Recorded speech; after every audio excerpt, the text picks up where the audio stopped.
I'm here with Bart Macumber in his home at Hatfield Point, and we're going to talk about Bart's unusual training back when he was going to high school. You served as an apprentice at a print shop. Yes, that was at Modern Printing on Dock Street, 13 Dock Street, and had been attending junior high school on Union Street, Bayside Junior High, and our Bayview Junior High. And so in the summer of '58, when I finished grade 8, I had mentioned to a friend of mine that I was interested in the printing trade, and he knew Mr. Purdy, who was the owner of Modern Printing on Dock Street, 13 Dock Street, and I went there and after the end of grade 8 and worked all summer in what was called the bindery, which had to do with the folding and cutting of paper and preparing the booklets and gathering the books and all that sort of thing. And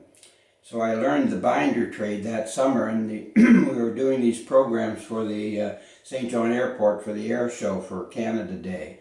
And then I moved up into the what is called the composing room, which is your handset type and linotype and all that sort of thing. And I learned the composing part of it and layout and design of materials. And then I moved over into the press room and studied the printing trade there with the presses, the offset presses and the letter presses. And so I learned the whole trade, and I'm very thankful that I did. So you were telling me, quite enthusiastic. You get books from the library? Oh yes, I would.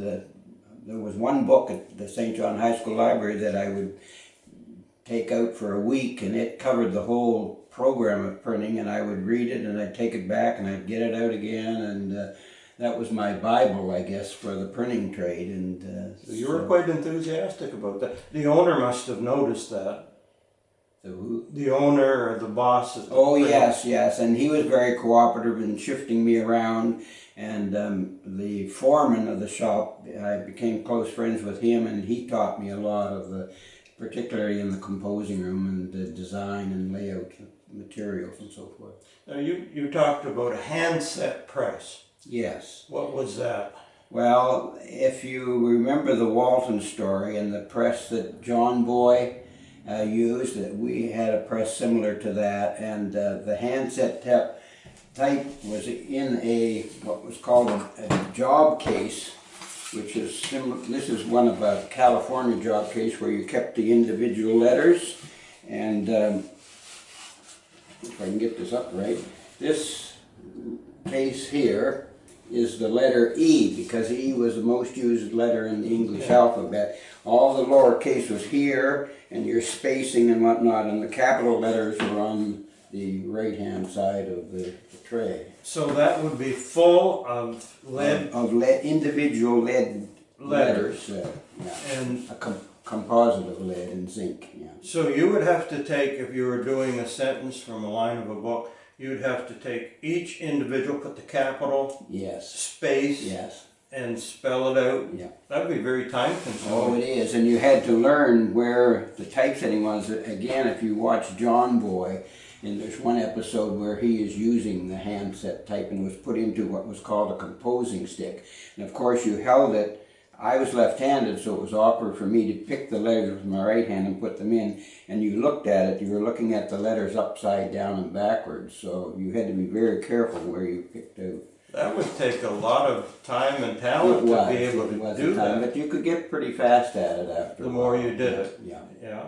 And so you would put all those in, and once you got the letters all situated, then what did you do? How did it Then print? It was put together held together with, you put a string or elastic bands around it and you set it on a tray, and then when it came time to go to the press, you would take it and set it into what they called a chase, which was a metal frame that fit down into the bed of the press, and you filled it in with blocks and coins, or coins and coin keys that tighten it up to hold it in there, and then you put it into the back of the press, and the press, you fed the paper into the press and you made the imprint on So when you had that all secure, so nothing Yes. would move. Yeah. So you put it into the press And picked up the chase and carried it over, set it into the bed of the press,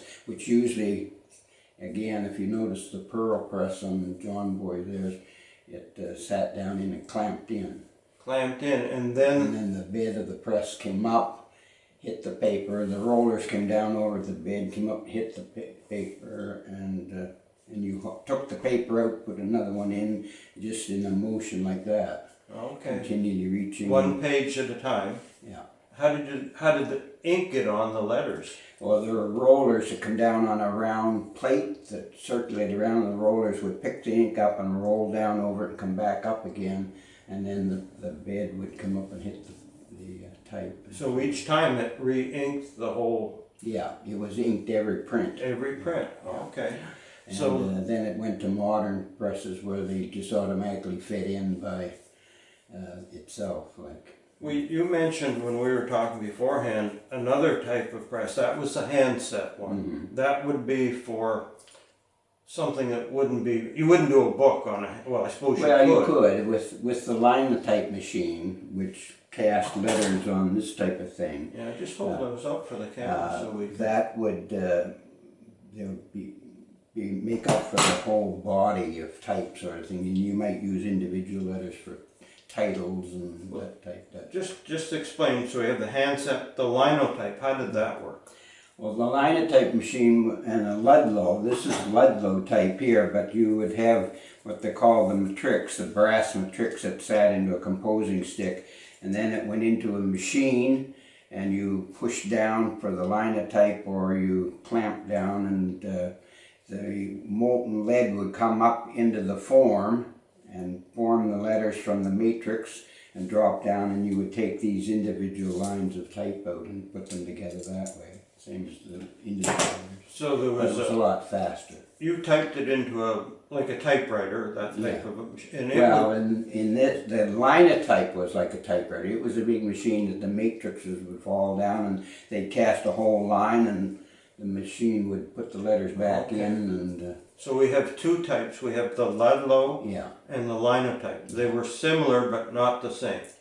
Yes, well, it did the same thing, but the linotype, of course, was faster, and you didn't have to deal with the individual letters because the machine looked after it. Okay. And the newspapers would use the linotype machine. Okay, for like large volumes.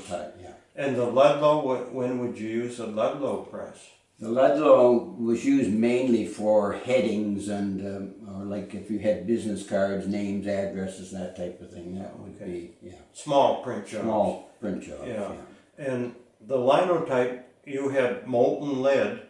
Yes. That would come down, so it's quite a bit of heat and. Yeah. Well, it was melting that lead. It was a lead alloy, like lead and tin and stuff in it. It was an alloy. Because the lead is so soft it would wear out so fast. Oh, okay. So they had to add a hardener. Something hardener. Was there any danger? Were you, if a person was using? No, not unless you were like cleaning the Ludlow machine and you had to clean the pot. Okay, so it was molten when you started. Yes, it was, to clean it. Yeah, you had to turn the machine on early in the morning. It was on a timer and it would come on so the lead would be melted and would shut down overnight, and it would be just a pot of solid lead. Solid lead. Now that, once you had your lines of type from either the Ludlow or the linotype, did you remelt that or did you keep? Oh yes, you had, there was a box where you discarded the type if it got worn, and these lines they will wear after a while. Okay. And so you would always cast it in, and it was always interesting to me that some of the terms used in the printing trade was, well, biblical or from the Bible or something, but the place where the discarded type was tossed in, that box was called the hell box. And I was, when I started in the trade as an apprentice, I was called a printer's devil. So, okay. Did you eventually become floated through there? Yeah. What when you were a full printer, did they have just another name or did they just? Well, then you became a journeyman printer. It was 6 years to become a journeyman to learn the full trade. A long period of training. Yeah, it was. Yeah. And then a person could get a certificate or Yes, you would get a credentials. diploma, and that set you free to travel or journey wherever you wanted to get a job. Oh, Yeah. okay, so that's where the term journeyman. Journeyman. You yeah. could leave your Then apprenticeship, You could hit the road. hit the road. So you were there from grade 9, and did you work summers? And Yes, I worked weekends? summers between 9 to grade 11, and then I went full time, completely full time, and I finished grade 11. I'm sorry that I never completed and graduated, but that's what I did. Yeah. I love the printing trade so The much. printing was your passion that you had. Yeah. Now, there's another type of printing that I've heard you mention, and it's called offset printing. Yes, that's what is basically everything is offset printing now, and that moved from the type, the handset type and the liner type and all that sort of thing to a metal plate. Something like, you remember the old Gestetners with the stencil? It was the same idea, only the aluminum plates, you took a picture, you set everything up and took a picture of it, photographed it negative, and then you burned the image onto a plate, which of course it was backwards on the plate, the same as the type, and it would be hooked to a big drum on the presses, the offset presses, and you could do full color on it, and the image, it was a combination of the ink and water, or a water substance, and the water would come down over the plate and lie on the bare part of the plate where there's no image, and then the ink rollers would come down over it and it would adhere to the image on the plate, and they would print multiple colors. Full color was a 3-press operation because you had to do the yellow and the blue and the red.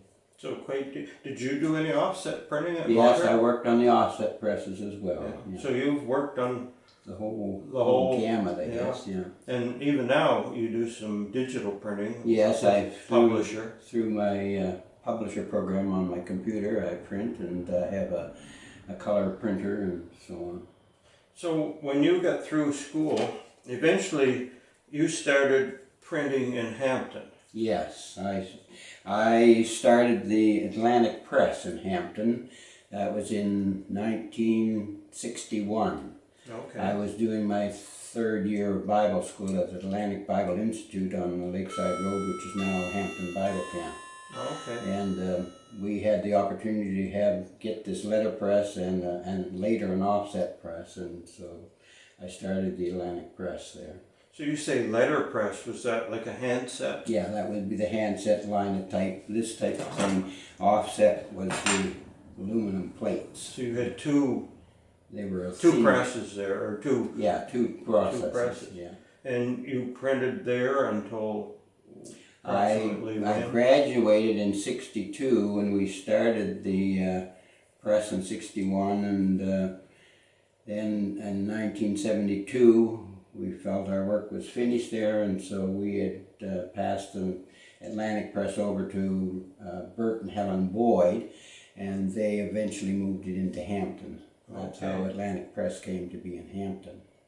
Well, that's quite a history of printing. I guess we didn't go back to Gutenberg and his... No, not original quite that far back, but it was press. very similar to Gutenberg. It wouldn't be, like the handset wouldn't be completely different at all from what that early press was. Oh, yes. Well, yes. I don't know way back in Gutenberg's day, but it was the individual letters. I know that. Yeah. So And they had some kind of a press that you cranked the pressure onto the that's where the word press comes press. Yeah, from. you press the paper to the pushed type. it down. And so printing is really quite a varied and intricate trade. Yeah, There's a it lot is to very, it. very. Yeah. Yeah. And you sort of, well, you go back to the earliest part, or somewhat early, with the handset, and then you've come up through all. Yes. And today you're doing Well, I it learned all. the whole thing, for which I am thankful, because I was able to operate the Atlantic Press, and I loved it. I just and I still do. I still do do, stuff eh? with my computer now, and Yeah. make booklets and things for people. Yeah. Well, thank you very much for sharing this with us, and Thank you. we appreciate it.